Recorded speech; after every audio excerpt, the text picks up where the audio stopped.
Dinakip ng mga tauhan ng pulisya ang isang lalaking umano'y may daladalang armas habang naglalakad sa kabaan ng Santa Rita sa bayan ng Cabiao dito sa Nueva Ecija. Inilarawan lang ng pulisya dito ang suspek na isang 32 anyos na lalaki construction worker na nakatira sa barangay Santa Rita sa nasabing bayan. Ayon kay Police Major Shariel Paulino, ang chief of police dito, itinawag sa kanilang opisina ng ilang concerned citizen na nabahala sa suspect na umano'y naglalakad na may dala-dala na hindi pa mabatid na kalibre ng baril.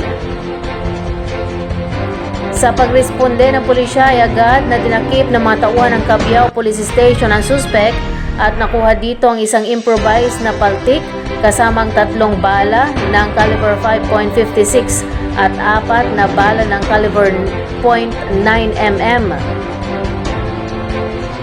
Ang suspect ay nasa kustudya na ngayon ng Cabiao Police Station kung saan inihain na ang kasong kriminal para sa kanya sa paglabag sa Republic Act 10591 o Comprehensive Law on Firearms and Ammunition.